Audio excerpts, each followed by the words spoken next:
Welcome to our YouTube channel Veer story. अगर आपको जल्दी से नेक्स्ट एपिसोड चाहिए तो वीडियो को अभी लाइक करो। मैं डिस्क्लेमर दे देना चाहता हूं, हमारे वीडियो में खून खराब रोमांटिक सीन 18+ मोमेंट है। अगर आप लोग बच्चे हो तो प्लीज इस वीडियो को मत देखना, और अगर देखना चाहते हो तो प्लीज अपने पेरेंट की परमिशन ले लेना। And video enjoy. 155 नाराजगी। अब तक विवान ने ड्रॉर से अपना गन निकाला और सीधा उस लड़की के माथे पर पॉइंट कर दिया। अब जाकर उस लड़की ने विवान की ओर देखा था। हालांकि उसकी नजरें क्षणिक थी। लड़की ने धीरे से अंगड़ाई ली, मानो विवान के हाथों गन ना होकर खिलौना हो। अब आगे लड़की ने अलसाए आवाज में कहा, मैं शिकागो से सीधा यहाँ आई हूँ, बगैर कोई स्टॉपेज लिए। अब मैं बहुत थक चुकी हूँ। एक अच्छी शावर की जरूरत है मुझे। खैर, मैंने सारे कमरे चेक कर लिए हैं। सेकंड फ्लोर का राइट थर्ड कमरा मुझे पसंद आया। आज से मैं वहीं रहूंगी। डिनर में मेरे लिए कुछ सिंपल इंडियन बनवाना। मुझे इंडियन खाना ज्यादा पसंद है, मगर ज्यादा स्पाइसी खाना पसंद नहीं मुझे। विवान को किसी वेटर की तरह अपनी पसंद और नापसंद बताने के बाद उस लड़की ने अपना दोनों हाथ पॉकेट में डाला, फिर वो धीमे कदमों के साथ कमरे से बाहर चली गई। उसे देखकर ऐसा लग रहा था जैसे थकान की वजह से वो ठीक से चल भी ना पा रही हो और जल्दी ही उलटकर कहीं गिर जाने वाली हो। विवान दंग सा अपनी जगह खड़ा रह गया। उसे अपने देखे पर यकीन नहीं हो रहा था। इस दुनिया में वर्तिका और बेला के अलावा विवान ने तीसरी उस लड़की को देखा था जिसने उससे बगैर डरे बात करने की हिम्मत की थी। विवान किसी गहरे सोच में डूब गया। उसके हैंडसम चेहरे से गुस्सा और चिड़चिड़ापन भी गायब हो चुका था। विवान ने गन वापस ड्रॉर में रखा, फिर उसने बटलर का नंबर डायल किया, जो मेंशन में होने वाली हर गतिविधि पर नजर रखता था। वर्तिका का कॉल कब का कट चुका था। 1-2 रिंग के बाद ही दूसरी तरफ से फोन रिसीव कर लिया गया। विवान ने सख्ती से पूछा, क्या आज यहाँ कोई गेस्ट आया है? कोई ऐसा इंसान जो आर्या के क्लोज हो? बटलर ने जवाब में कहा, नहीं बॉस, कोई गेस्ट तो नहीं आया है यहाँ, मगर हाँ, आप जब सो रहे थे तब एक लड़की आई थी यहाँ। उसने कहा वो आपकी बहन है। हमने जब सबूत मांगा तो उसने हमें डीएनए टेस्ट रिपोर्ट भी दिखाया। फिलहाल मैंने डीएनए रिपोर्ट ऑथेंटिकेशन के लिए भेजा है। थोड़ी देर में वो रिपोर्ट्स भी आ जाएंगे। बटलर की बात सुनते ही विवान की आंखें गहरी हो गई। उसने काफी ध्यान से इस बारे में सोचा।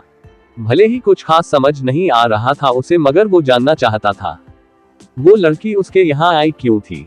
विवान ने अपना माथा मसलते हुए कहा, ठीक है, जब रिपोर्ट्स आ जाएं तो मुझे इन्फॉर्म कर देना, और डिनर में कुछ लाइट इंडियन बनाना, ज्यादा स्पाइसी नहीं। ओके बॉस, बटलर ने कहा। फिर अचानक उसे कुछ याद आया और उसने कहा, वैसे बॉस, उस लड़की के साथ क्या करना है? वो तो कह रही थी वो आपकी ट्विन सिस्टर है। क्या वो सच में आपकी ट्विन सिस्टर है? बटलर का सवाल सुनकर विवान के माथे पर काली धारियां उभर आई। ये चीजें इतनी अलग दिशा में क्यों जा रही थी? कुछ भी उस डायरी के अकॉर्डिंग क्यों नहीं था? पहले जिस इंसान को वो बचपन से अपना बाप समझता आया था, उससे उसका कोई लेना देना नहीं था, और फिर आज एक अनजानी लड़की उसके घर आकर कह रही थी कि वो उसकी ट्विन सिस्टर है। आखिर चल क्या रहा था इस दुनिया में? क्या वो अब तक किसी डिल्यूशन में जीता आ रहा था? विवान के दिमाग में एक पल के लिए एक ख्याल आया, जो कि उसकी हकीकत थी, मगर उसने जल्दी ही इस ख्याल को झटका दिया। वो डायरी डिल्यूशन कैसे हो सकता था? वो उसकी मॉम की डायरी थी। विवान ने गहरी सांस लेकर कहा, वो लड़की जो करना चाहती है उसे करने दो। बस उसकी हर एक हरकत पर नजर रखना और मुझे उसकी एक फोटो सेंड कर दो। Okay boss. कॉल डिस्कनेक्ट कर विवान ने लंबी गहरी सांसें भरी। आज से पहले दुनिया उसे इतना कॉम्प्लिकेटेड नहीं लगा था। आज अचानक उसे ऐसा महसूस हो रहा था मानो इस दुनिया के बारे में उसे कुछ पता ही ना हो। जल्दी ही बटलर ने लड़की की फोटो विवान को सेंड कर दी। विवान ने अपने असिस्टेंट को फोटो भेजकर उस लड़की के बारे में इन्वेस्टिगेट करने को कहा। फिर वो फ्रेश होने बाथरूम चला गया। अब उसे बहुत सारे काम करने थे। अपने अनगिनत सवालों के जवाब ढूंढने थे। थोड़ी देर बाद विवान फ्रेश होकर बाथरूम से बाहर आया। वो थोड़ी जल्दीबाजी में लग रहा था। विवान ने तुरंत अपना फोन उठाकर वर्तिका का नंबर डायल किया, जो 3-4 रिंग के बाद उठा लिया गया। फोन की दूसरी तरफ से वर्तिका की प्यारी आवाज आई, नींद पूरी हो गई तुम? विवान ने वर्तिका की बात काटते हुए कहा, बेबी, मैंने तुम्हें एक लड़की की इमेज सेंड की है। जब मैं जगा तब वो हमारे कमरे में काउच पर बैठी हुई थी। बटलर से पूछने पर मुझे पता चला वो लड़की कह रही है कि वो मेरी ट्विन सिस्टर है। अब वो सच कह रही है या झूठ पता नहीं। मुझे सब कुछ फाइंड आउट करने में थोड़ा वक्त लगेगा। क्या मैं कुछ वक्त के लिए उसे यहाँ रहने दूं? अगर तुम ना कहोगी तो मैं उसे अभी यहाँ से भगा दूंगा। विवान के मुंह से किसी दूसरी लड़की का जिक्र सुनने के बाद वर्तिका की प्यारी आंखें खतरनाक हो गई थी, मगर विवान की पूरी बात सुनने के बाद वर्तिका थोड़ी नॉर्मल हो गई। किसी निष्कर्ष पर पहुंचने से पहले उसने उस लड़की के इमेज को चेक किया जो विवान ने उसे भेजा था। लड़की की इमेज देखने के बाद वर्तिका का रहा सहा गुस्सा भी गायब हो गया। फोटो वाली लड़की कोई और नहीं इरा थी। वर्तिका को ठहाका मारकर हंसने का मन कर रहा था। अगर विवान इस वक्त उसके सामने होता तो वो पक्का उसका दोनों गाल खींचती। उसको विवान पर बहुत प्यार आ रहा था। उसका पति कितना आज्ञाकारी था। वर्तिका ने अपनी हंसी को काबू करते हुए कहा, इस लड़की की आंखें बिल्कुल तुम्हारी तरह है विवान, जरा गौर से देखो। क्या तुम्हें नहीं लगता तुम दोनों की आंखें एक जैसी है? वर्तिका की बात सुनकर विवान ने फोन स्पीकर पर डाल गौर से इरा की तस्वीर को देखा। उन दोनों की आंखें सच में एक जैसी ही थी, भूरी और गहरी। विवान ने कहा, मैं अच्छे से इस लड़की के बारे में इन्वेस्टिगेट करूंगा। खैर अब छोड़ो ये सब, डिनर कर लिया तुमने? नहीं अबे नहीं, अबे तो मैं अपना असाइनमेंट ही कंप्लीट कर रही थी और यहाँ तो 5 मिनट पहले ही सनसेट हुआ है। डिनर में काफी वक्त है। क्या तुमने डिनर कर लिया? नहीं।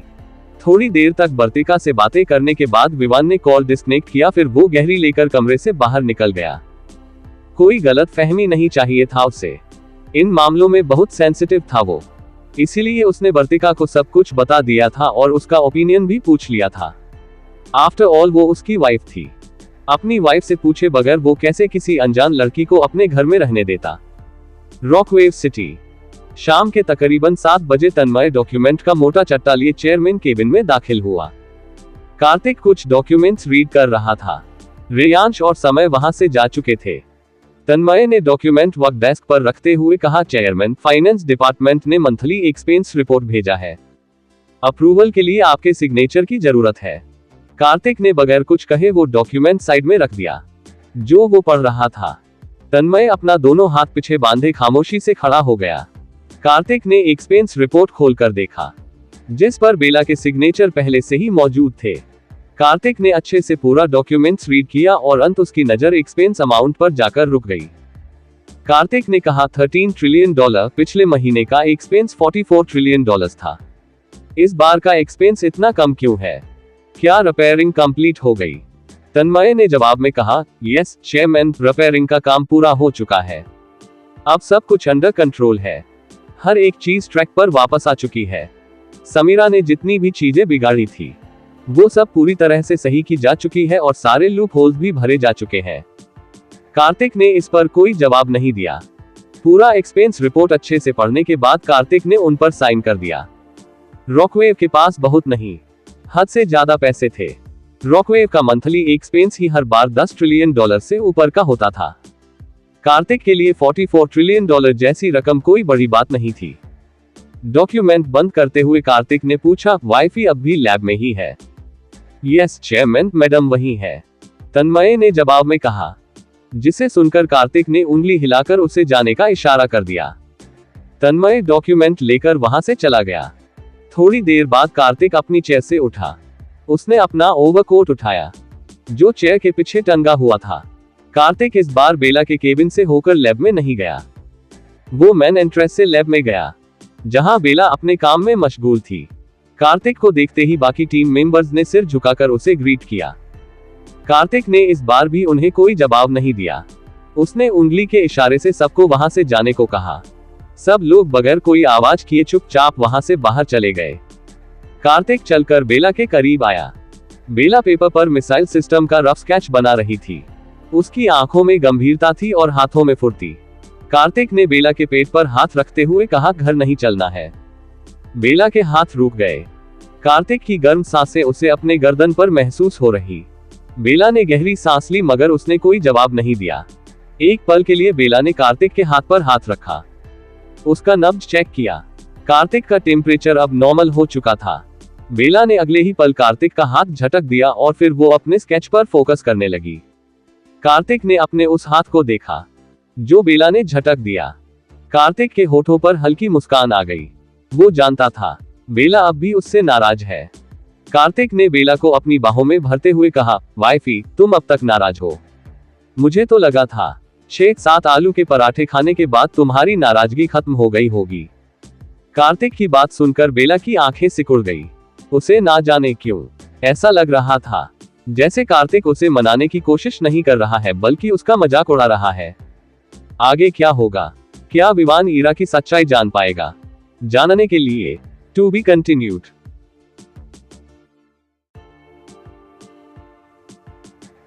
च 156 झूठ। अब तक कार्तिक ने अपने उस हाथ को देखा जो बेला ने झटक दिया। कार्तिक के होठों पर हल्की मुस्कान आ गई। वो जानता था बेला अब भी उससे नाराज है। अब आगे कार्तिक ने बेला को अपनी बाहों में भरते हुए कहा, वाइफी तुम अब तक नाराज हो। मुझे तो लगा था 6-7 आलू के पराठे खाने के बाद तुम्हारी नाराजगी खत्म हो गई होगी। कार्तिक की बात सुनकर बेला की आंखें सिकुड़ गई। उसे ना जाने क्यों ऐसा लग रहा था जैसे कार्तिक उसे मनाने की कोशिश नहीं कर रहा है बल्कि उसका मजाक उड़ा रहा है। बेला ने कहा, क्या तुम मेरा मजाक उड़ा रहे हो? कार्तिक ने जवाब में उसके शोल्डर पर चीन टिकाते हुए कहा, नहीं बिल्कुल नहीं, मैं ऐसी हिम्मत नहीं कर सकता हूँ। मैं तो बस तुम्हारा मूड परख रहा था। तुम्हें मेरा मूड परखने की कोई जरूरत नहीं है कार्तिक, वैसे भी तुम्हें क्या फर्क पड़ता है मेरे मूड से? जाओ जाकर वो करो जिनसे तुम्हें सच में फर्क पड़ता है। मैं वही कर रहा हूँ वाइफी जिससे मुझे सबसे ज्यादा फर्क पड़ता है और जो मेरे लिए सबसे ज्यादा जरूरी है। झूठ, तुम्हें फालतू का दिखावा करने की जरूरत नहीं है। कार्तिक जाओ यहाँ से और मुझे शांति से मेरा काम करने दो। बहुत काम है मेरे पास। नहीं, कहीं नहीं जा रहा हूँ मैं। जब तक तुम मेरे साथ नहीं आओगी तब तक मैं कहीं नहीं जाऊंगा। यही रहूंगा और ऐसे ही तुम्हें परेशान करूंगा। हट तुम। कार्तिक की बातें बेला को किसी जिद्दी बच्चे की याद दिला रही थी जो गलती होने के बावजूद खुद को मासूम दिखाने का कोशिश करता है। बेला ने पेंसिल पर अपनी पकड़ कसते हुए बिना भाव के सामने दीवार को घूरा। कार्तिक उससे लीच की तरह चिपका हुआ था। उसके पतले गर्म होठ कभी बेला के कानों को छूते तो कभी बेला के गर्दन और कॉलर बोन को। जाहिर था कार्तिक ये सब जानबूझकर कर रहा था। बेला ने अपनी आंखें हल्की बंद की, फिर उसने कार्तिक का हाथ अपने पेट और कमर से हटाने की कोशिश की मगर इसका कोई फायदा नहीं हुआ। कार्तिक के हाथ उसके कमर से ऐसे लिपटा था जैसे चंदन के पेड़ से सांप लिपटता है। वो उसे छोड़ने को तैयार ही नहीं था। बेला ने फ्रस्ट्रेशन में कहा, कार्तिक प्लीज मुझे छोड़ो और जाओ यहाँ से। बहुत मुश्किल से मैंने अपना दिमाग शांत किया, प्लीज मुझे उकसाओ मत। कार्तिक ने कोई जवाब नहीं दिया। वो धीरे धीरे बेला की गर्दन और कॉलर बोन पर किस करते हुए उसे अपने बाहों में समेटे जा रहा था। बेला ने गहरी सांस लेते हुए अपनी आंखें बंद कर ली। उसका दिल और दिमाग मिश्रित भावनाओं ने भरा हुआ था। एक अजीब सी बेचैनी और कश्मकश उसे अपने दिल में महसूस हो रही थी। वैसे तो बेला मेंटली बहुत स्ट्रांग थी। कोई भी चीज उसे जल्दी एक्साइटेड और क्यूरियस नहीं कर पाती थी। उसे अपने इमोशंस और थॉट्स पर पूरा कंट्रोल था, मगर जब से उसने डॉक्टर वैद्य के मुंह से रेडिएशन का जिक्र सुना था तब से ही उसके दिमाग में उथल पुथल मच गई थी। बेला सच जानना चाहती थी मगर कार्तिक उसे सच बता नहीं रहा था और उसका कोई इरादा भी नहीं लग रहा था बेला को सच बताने का। प्रेसिडेंट, उस बुलेट की ब्लूप्रिंट आ गई है। आप एक बार इसे चेक कर लीजिएगा। मैं इसे आपके वर्क डेस्क पर।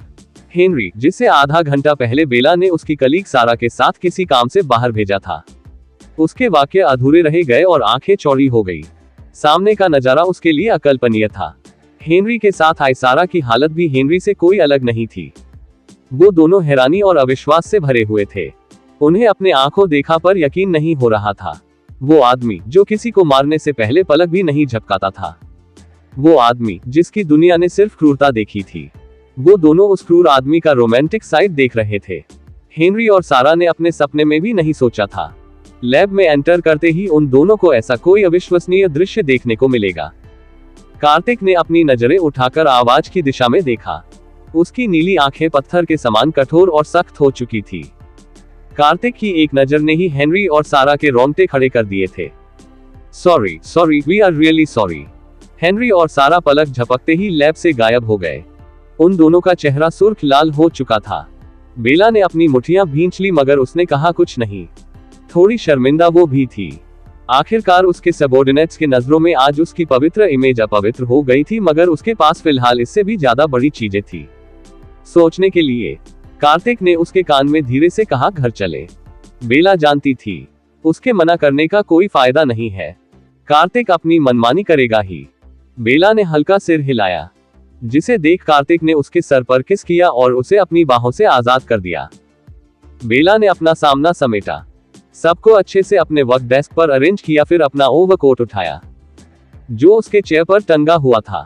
अपना ओवरकोट पहनते हुए बेला लैब से बाहर निकल गई।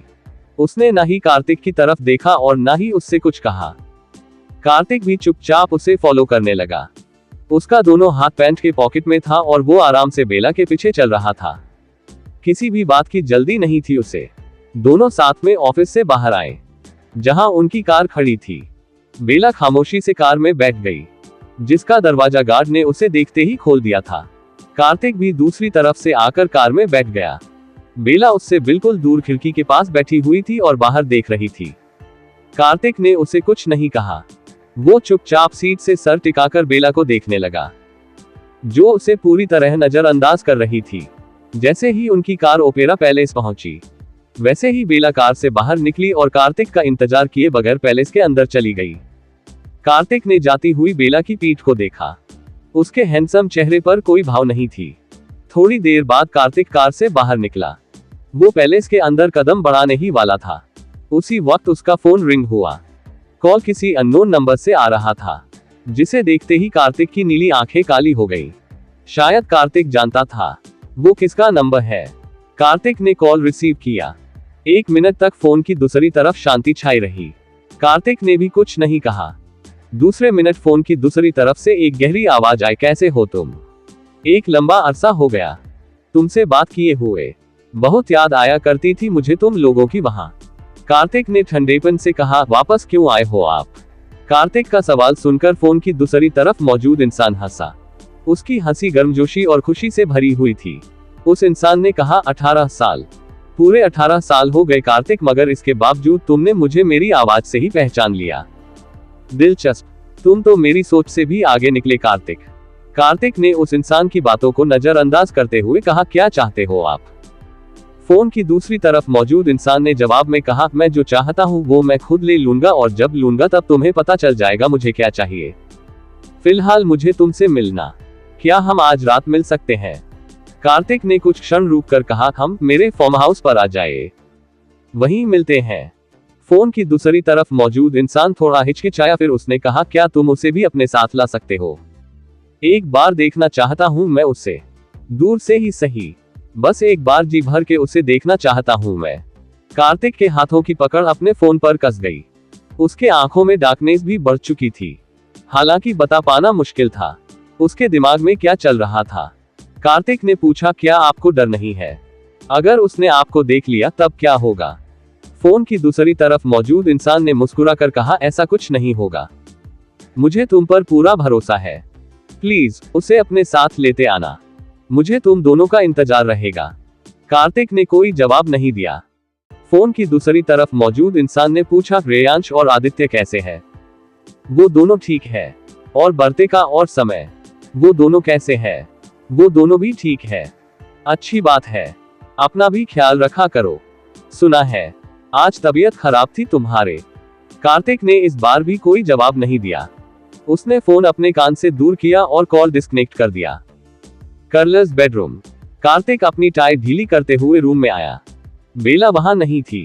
कार्तिक ने जाकर चेंज किया, फिर वो फ्रेश होकर लिविंग एरिया में आ गया, जहां बेला, समय, अनुष्का और बर्तिका के साथ बात कर रही थी। रेयांश भी वहीं बैठा हुआ था। कार्तिक ने बेला के सामने आकर कहा, वाइफी चलो, हमें कहीं चलना है, डिनर भी हम वहीं करेंगे। बेला ने उसकी तरफ देखे बगैर कहा, तुम्हें जहां जाना है अकेले चले जाओ, मुझे तुम्हारे साथ कहीं नहीं जाना है। बेला का जवाब सुनकर कार्तिक ने गहरी सांस ली। वहां का वातावरण थोड़ा टेंस्ड हो गया था। कार्तिक अचानक झुका और उसने बेला को अपनी बाहों में उठा लिया। बेला हक्की बक्की रह गई। उसको बिल्कुल भी उम्मीद नहीं थी कार्तिक अनुष्का के सामने ऐसा कुछ कर देगा। कार्तिक ने ना ही बेला के रिएक्शन पर ध्यान दिया और ना ही बाकी किसी पर। वो बेला को लेकर सीधा पैलेस से बाहर आया। जहां उनके इंतजार में एक काली स्पोर्ट्स कार खड़ी थी। कार्तिक ने बेला को पैसेंजर सीट पर बैठाया। तब जाकर बेला अपने होश में वापस आए और वो कार्तिक को बुरी तरह घूरने लगी, जिसको किसी से कोई फर्क नहीं पड़ता था। कार्तिक ने बगैर कोई सफाई दिए उसका सीट बेल्ट लगाया और उसके लिप्स पर लाइट किस करके कार्तिक ड्राइविंग सीट पर आकर बैठ गया। बेला ने कहा, तुम इतने ज्यादा बेशर्म क्यों हो कार्तिक? वहां हमारी डॉटर इन लॉ थी। अपनी इमेज की ना सही, कम से कम जरा मेरी इमेज का कर ख्याल कर लेते। एक तो मेरे सबॉर्डिनेट्स की नजरों में तुम मेरी इमेज खराब कर ही चुके हो और अब अनुष्का के सामने भी। क्या करूं मैं तुम्हारा? कार्तिक ने आराम से ड्राइव करते हुए कहा, प्यार प्यार करो मुझे वाइफी। बेला का जबड़ा कस गया। वो बुरी तरह खींच गई थी। चूंकि वो चीख चिल्लाकर अपना गुस्सा नहीं जताती थी, इसीलिए उसने ज्यादा कुछ नहीं कहा। थोड़ी देर बाद कार्तिक ने शहर से दूर फार्म हाउस के बाहर कार रोका। बेला ने एक नजर बाहर देखा मगर वो कार से बाहर नहीं आई। कार्तिक कार से बाहर आया। उसने बेला की तरफ का दरवाजा खोला और उसे दोबारा अपनी बाहों में उठा लिया। बेला ने कोई विरोध नहीं किया। कार्तिक उसे लेकर सीधा डाइनिंग एरिया में आया, जहां सर्वेंट गर्मा गर्म खाना सर्व कर रहे थे। पूरा खाना बेला के पसंद का था। कार्तिक ने बेला को चेयर पर बिठाया। बेला बगैर कुछ कहे खाना खाने लगी। कार्तिक भी अपनी चेयर खींचकर बैठ गया और खाना खाने लगा। डिनर के बाद बेला उठी। वो पहले भी एक बार इस फार्म हाउस में आ चुकी थी, इसीलिए उसे यहाँ के बारे में सब कुछ पता था। कार्तिक पर ध्यान दिए बगैर बेला बेडरूम में आई, जो कि उनके पैलेस वाले बेडरूम से मिलता जुलता ही था। बेला सीधा बेड पर जाकर लेट गई और फिर उसने ब्लैंकेट ओढ़ लिया। तकरीबन 1 घंटा बाद कार्तिक बेडरूम में आया। बेला गहरी नींद से सो रही थी। कार्तिक आकर बेला के सिरहाने में बैठ गया। सोते वक्त भी बेला के सुंदर चेहरे पर अजीब सी अशांति और बेचैनी थी। कार्तिक उसके बालों में उंगलियां चलाते हुए उसे देखने लगा। नींद में ही बेला ने हल्की करवट बदली और उसने अपना सर कार्तिक के गोद में रख लिया, जिसे देखकर कार्तिक के होठों पर हल्की ना दिखने वाली मुस्कान आ गई। 10 मिनट तक कार्तिक उसी तरह बैठा रहा। 11वें मिनट कार्तिक के फोन पर उसी आदमी का मैसेज आया, जिससे उसने बात की थी। कार्तिक ने मैसेज पढ़ा, फिर वो बेला को आराम से सुलाकर कमरे से बाहर चला गया। लिविंग एरिया में एक आदमी बैठा हुआ था, जिसने सफेद धोती पहन रखी थी। उम्र उसकी ज्यादा नहीं लग रही थी, मगर कितनी थी ये भी बता पाना मुश्किल था। उसके चेहरे पर अलग ही किस्म का तेज था। दिखने में भी वो कुछ ऐसा था जिससे कोई अपनी नजरें ना हटाना चाहे। कार्तिक अपने पैंट के पॉकेट में हाथ डाले वहां आया। कार्तिक की मौजूदगी में भी उस आदमी का एक अलग ऑरा झलक रहा था। वो शांत मगर प्रभावशाली था। कार्तिक खामोशी से उस आदमी के सामने बैठ गया। कार्तिक को देखकर वह आदमी मुस्कुराया और बोला, तुम तो बिल्कुल नहीं बदले कार्तिक, आज भी वैसे ही हो जैसे 18 साल पहले थे। तुम्हें देखकर कोई कह नहीं सकता 4 बच्चों के बाप तुम। कार्तिक ने कोई जवाब नहीं दिया। वो आराम से उस धोती वाले आदमी को देख रहा था, जो उसे देखकर ना जाने क्यों लगातार मुस्कुराए जा रहा था। धोती वाले आदमी ने कहा, खैर मैं तुम्हें मेरे यहाँ आने की असल वजह बताता हूँ। मेरे यहाँ की पहली वजह है श्रेया, उसे देखना चाहता हूँ मैं, और दूसरी वजह हो तुम। मुझे यकीन है तुम्हें सार्थक के बारे में अब तक पता चल ही चुका होगा। वो तुम्हारे लिए और रॉकवेव के लिए बड़ा खतरा साबित हो सकता है। एक ऐसा खतरा जिसके सामने ना तुम्हारी पावर काम आएगी, ना ही पैसा और ना ही कोई हथियार। कुछ नहीं बिगाड़ पाओगे तुम उसका। वो कार्तिक ने उस आदमी की बात काटते हुए कहा, आप सीधा मुद्दे पर क्यों नहीं आते हो? धोती वाला आदमी ठहाका मारकर हंसा। उसे कार्तिक से इसी जवाब की उम्मीद थी। धोती वाले आदमी ने कहा, अगर तुम चाहो तो मैं उसे तुम्हारे लिए खत्म कर सकता हूँ। आफ्टर ऑल तुम मेरे। कार्तिक ने उस आदमी की बात काटते हुए कहा, इसकी कोई जरूरत नहीं है। मैं खुद हर उस इंसान को खत्म कर सकता हूँ जो मेरी वाइफी को मुझसे दूर करने की कोशिश करेगा, इंक्लूडिंग यू। कार्तिक की आखिरी बात सुनकर धोती वाला आदमी एक बार फिर से ठहाका मारकर हंसने लगा। हालांकि कार्तिक के भावहीन चेहरे में कोई बदलाव नहीं आया। वो समुद्र के तल जितना शांत था। धोती वाला आदमी हंसते हुए बोला, हिम्मत, तुम्हारी यही हिम्मत मुझे बहुत पसंद है कार्तिक। इसी वजह से तो मैंने तुम्हें उसके लिए चुना था। मेरे बारे में इतना कुछ जानने के बाद भी तुम मुझे मेरे मुंह पर जान से मारने की धमकी दे रहे हो। इस पूरे ब्रह्मांड में तुम वो इकलौते इंसान हो जिसके अंदर ऐसा करने की हिम्मत है। तुमने एक बार फिर से मेरा दिल जीत लिया। खैर वो कहाँ है? कार्तिक ने जवाब में कहा, ऊपर मेरे बेडरूम में। मेरे बिस्तर पर सो रही है वो। तुम। धोती वाले आदमी के भाव एकदम से बदलकर कठोर हो गए। ये कौन सा तरीका है बोलने का कार्तिक? तुम ऐसे भी कह सकते थे वो ऊपर बेडरूम में सो। कार्तिक ने उस आदमी की बात काटते हुए कहा, ये मेरा बोलने का तरीका है, अगर आपको इससे कोई दिक्कत है तो अपने कान में रुई डाल लीजिए। धोती वाले आदमी की आंखें एक पल लिए खतरनाक हुई, मगर फिर जल्दी ही उसके होठों पर दोबारा मुस्कान आ गई। धोती वाला आदमी अपनी जगह से उठा और मुस्कुराते हुए उस बेडरूम की तरफ बढ़ गया, जिसके अंदर बेला सो रही थी। कार्तिक ने उस आदमी को नहीं रोका। आगे क्या होगा? कौन है ये अनजान आदमी? जानने के लिए to be continued. Dear readers, चलो सुप्रीम विलियन की एंट्री करा दी मैंने। Relieved face. ए फ्लैट गैस करते रहो कौन है ये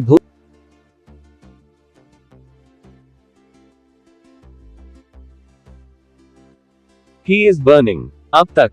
कार्तिक ने उस आदमी की बात काटते हुए कहा, ये मेरा बोलने का तरीका है, अगर आपको इससे कोई दिक्कत है तो अपने कान में रुई डाल लीजिए।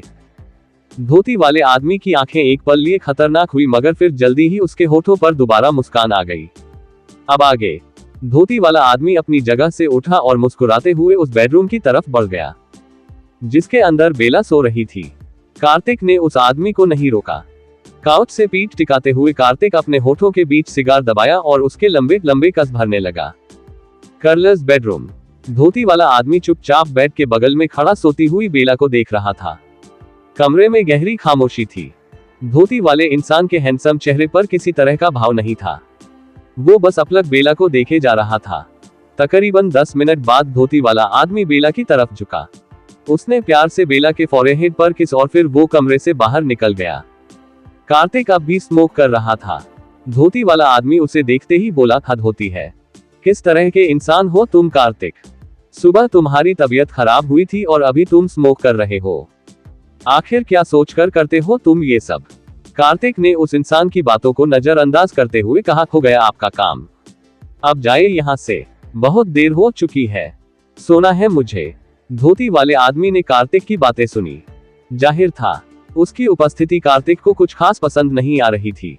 हालांकि धोती वाला आदमी यह महसूस करने के बावजूद वहां से गया नहीं। धोती वाला आदमी काउच पर बैठते हुए गंभीरता से बोला, कार्तिक, मैं तुमसे एक आखिरी बार पूछ रहा हूँ, क्या तुम चाहते हो मैं सार्थक को तुम्हारे लिए खत्म कर दूं? वो कोई साधारण इंसान नहीं है, तुम उसका सामना नहीं कर पाओगे। वो एक इशारे में तुम्हें खत्म कर देगा, बहुत ताकत है उसके पास।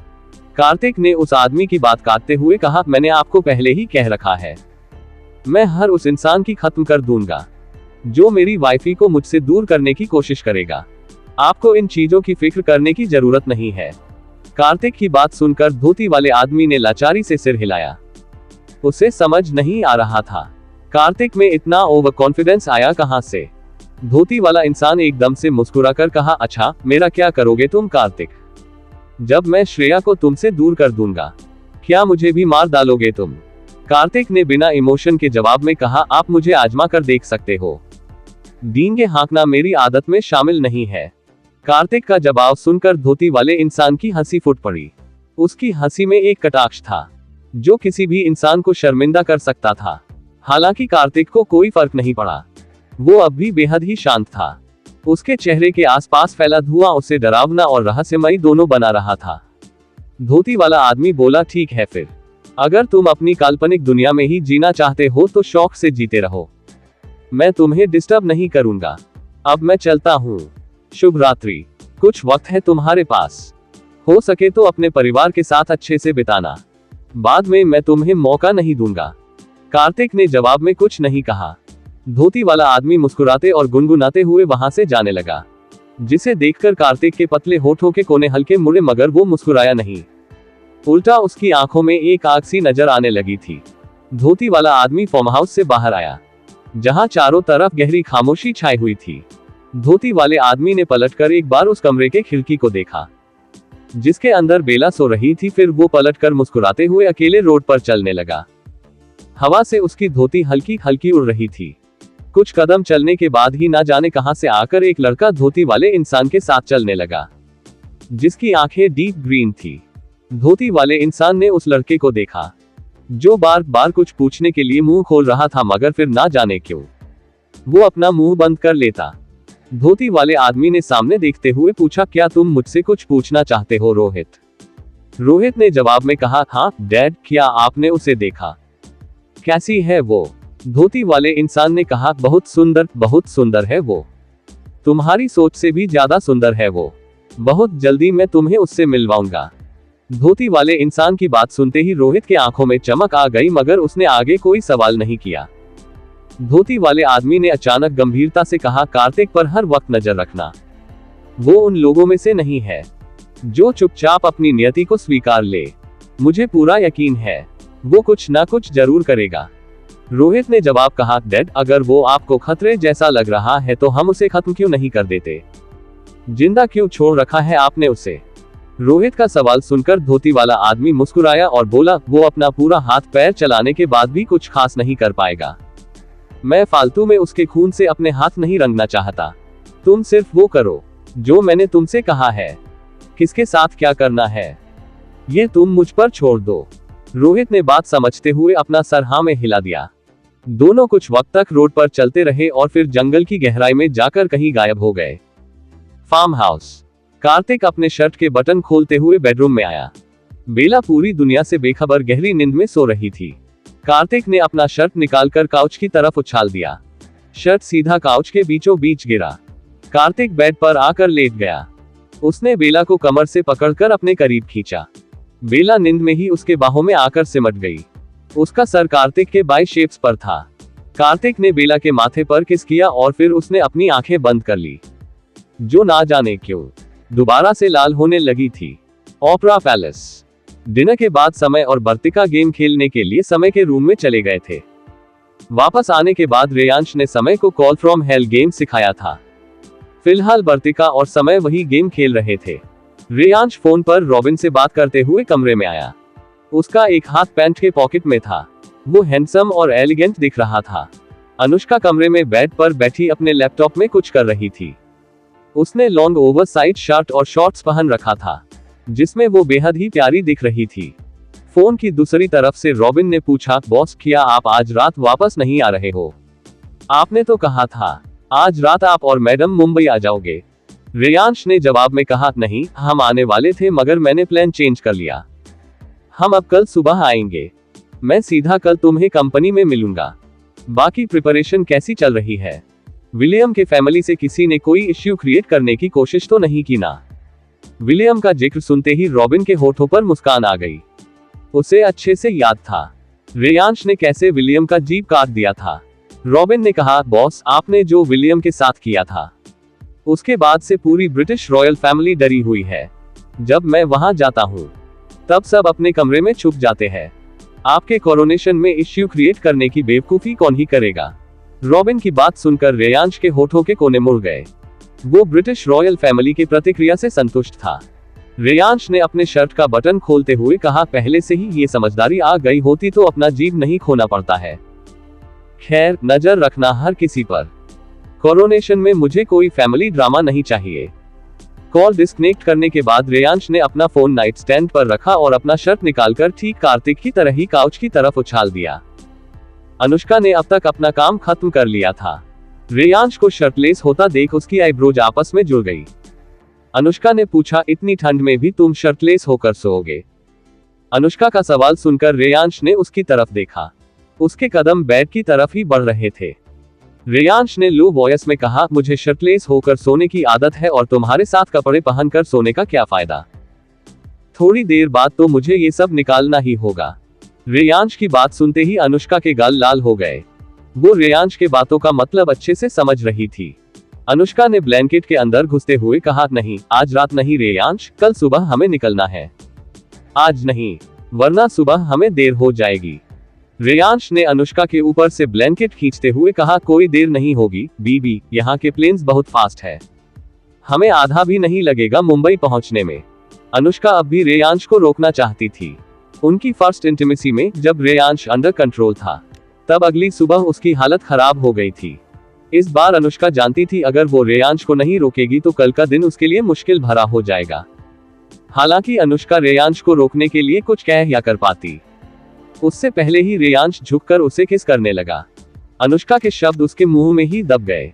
उसके विचारों पर भी जल्दी ही रेयांश ने कब्जा कर लिया। देखते ही देखते उन दोनों के कपड़े फर्श पर बिखर गए। वो दोनों पूरी तरह एक दूसरे में खो चुके थे। Farm house. देर रात को बेला ने धीरे से अपनी आंखें खोली। उसे प्यास लगी हुई थी। आंख खोलते ही बेला के आंखों के सामने कार्तिक का हैंडसम चेहरा आ गया। उसका सर कार्तिक के चेस्ट पर था। बेला धीरे से उठी। इस बीच उसने अपना एक हाथ कार्तिक के कंधे पर रखा हुआ था। अचानक बेला ने ध्यान दिया। उसके हाथों में कुछ ज्यादा ही हिट हो रही है।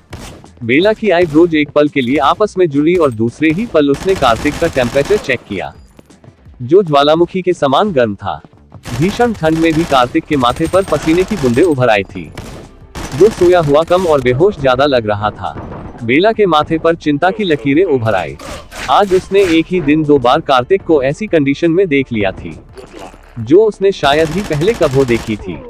बेला ने कार्तिक के गाल पर हाथ रखते हुए कहा, कार्तिक तुम्हें फिर से फीवर हो गया। आज हो क्या रहा है तुम्हारे साथ? ऐसे बार बार बीमार क्यों पड़ रहे हो तुम? कार्तिक ने कोई जवाब नहीं दिया। वो जवाब देने की कंडीशन में नहीं था। बेला तुरंत बेड से उठी। उसकी प्यास मर चुकी थी। बेला ने अपना फोन उठाकर डॉक्टर वैद्य को कॉल किया, जो 4-5 रिंग के बाद उठा लिया गया। बेला ने गुस्से में कहा, डॉक्टर वैद्य तुमने आखिर कैसी दवाई दी थी कार्तिक को? उसे तो फिर से फीवर हो गया है। क्या मैं तुम्हारे डॉक्टरेट का लाइसेंस रद्द कर दूं? फोन की दूसरी तरफ डॉक्टर वैद्य, जो लैब में कार्तिक के बाकी रिपोर्ट्स को ही ऑब्जर्व कर रहा था। बेला की गुस्से भरी आवाज सुनकर हड़बड़ा गया। उसने बेला को आज से पहले कभी इतने गुस्से में बात करते हुए नहीं देखा था। डॉक्टर वैद्य ने सफाई देते हुए कहा, मैडम मैंने वो दवाई पर्ल आइलैंड से खास चेयरमैन के लिए मंगाई थी। मुझे नहीं पता उस दवाई को खाने के बाद भी चेयरमैन कैसे दोबारा बीमार पड़ गए। एक और बात मैडम, चेयरमैन के बाकी रिपोर्ट्स आ चुके हैं। आपको एक बार रिजल्ट के बारे जान लेना चाहिए। डॉक्टर वैद्य की बात सुनकर बेला की चिंता कई गुना ज्यादा बढ़ गई थी। ये पहली बार था जब बेला ने देखा था किसी इंसान के ऊपर पर्ल आइलैंड से आए दवाइयों का भी कोई असर नहीं हो रहा है। बेला ने बेसब्री से पूछा, क्या आया है रिपोर्ट्स में? डॉक्टर वैद्य ने जवाब में कहा, चेयरमैन की बॉडी पर किसी रेडिएशन का असर है मैडम, मगर वो कैसा रेडिएशन है ये मैं समझ नहीं पा रहा हूँ। मैंने आज से पहले ऐसा कोई केमिकल नहीं देखा है जो मुझे चेयरमैन के डीएनए सैंपल से मिला। ये बहुत अजीब है मैडम। जब तक मुझे इस केमिकल के बारे में सब कुछ पता नहीं चल जाता, तब तक मुझे नहीं लगता मैं चेयरमैन को पूरी तरह से ट्रीट कर पाऊंगा। चेयरमैन के साथ जो कुछ भी हो रहा है वो सब रेडिएशन की वजह से ही हो रहा है। डॉक्टर वैद्य की बात सुनकर बेला ने अपने सर पर हाथ रख लिया। वो हैरान और परेशान दोनों थी। अगर डॉक्टर वैद्य ने कह दिया था वो कार्तिक को ट्रीट नहीं कर सकता, तो बेला जानती थी कोई और डॉक्टर कार्तिक को ट्रीट नहीं कर पाएगा। बेला ने कहा, डॉक्टर वैद्य तुम ऐसे हाथ खड़े नहीं कर सकते हो। कोई तो रास्ता होगा कार्तिक को ठीक करना। He is burning. अगर वो ऐसे ही रहा तो उसकी कंडीशन और ज्यादा खराब हो जाएगी। डॉक्टर वैद्य ने जवाब में कहा, मैडम मैं हाथ खड़े नहीं कर रहा हूँ, मैं आपको सच बता रहा हूँ। खैर आप चेयरमैन को ठंडी पट्टी और उस मेडिसिन में से बुखार की मेडिसिन दीजिए जो मैंने भिजवाया था। मैं थोड़ी देर में आता हूँ वहाँ। डॉक्टर वैद्य के आने की बात सुनकर बेला को थोड़ी राहत महसूस हुई। चाहे कुछ भी, डॉक्टर वैद्य पर्ल आइलैंड का बेस्ट डॉक्टर था। वो उससे बेहतर कार्तिक की कंडीशन को समझ सकता था। बेला ने कहा, हम पैलेस में नहीं, मैं तुम्हें लोकेशन सेंड कर रही हूँ, यही आ जाना। ठीक है, आप लोकेशन सेंड कीजिए, डॉक्टर वैद्य ने कहा। कॉल डिस्कनेक्ट करने के बाद बेला ने नाइट स्टैंड के ड्रॉर से वो मेडिसिन निकाल जो पैलेस से आते वक्त उसने ले लिया। हालांकि बेला कार्तिक से बात नहीं कर रही थी, मगर उसने कार्तिक को मैसेज करके मेडिसिन खाने को बोल दिया था, जो कि कार्तिक ने खा भी लिया था। बेला ने कार्तिक को जगाने की कोशिश की, मगर कार्तिक नहीं जगा, जिसे देखकर बेला की परेशानी बढ़ गई। उसे कार्तिक को मेडिसिन खिलाना था, ऐसे वो कार्तिक को मेडिसिन नहीं खिला सकती थी। बेला ने फिर से कार्तिक को जगाने की कोशिश की। आम दिनों जो कार्तिक हल्की हलचल से ही उठ जाया करता था, आज वो बेला के लाख हिलाने डुलाने के बावजूद नहीं उठ रहा था। बेला ने अंत में गहरी सांस लेकर खुद से कहा, अब यही आखिरी रास्ता बचा है, इसे भी ट्राई करके देख ही लेती हूँ, क्या पता इससे काम बन जाए। बेला ने अपने होठों के बीच मेडिसिन फंसाई। उसने कार्तिक की तरफ देखा, जिसका हैंडसम चेहरा पीला पड़ चुका था। बेला ने कार्तिक के होठों को अपनी 2 उंगली की मदद से खोला और फिर उसने झुककर अपने होठ कार्तिक के होठों पर रख दिया। थोड़ी देर बाद बेला पीछे हटी। उसका पूरा मुंह कड़वा हो चुका था। बेला ने जल्दी से अपने मुंह में पानी भरा और माउथ टू माउथ ही कार्तिक को पानी पिलाया, ताकि मेडिसिन कार्तिक के गले से नीचे उतर जाए। आगे क्या होगा? कैसे आएगा कार्तिक को होश? क्या है उस धोती वाले इंसान के इरादे? जानने के लिए to be continued. Dear readers, disappoint कर दिया।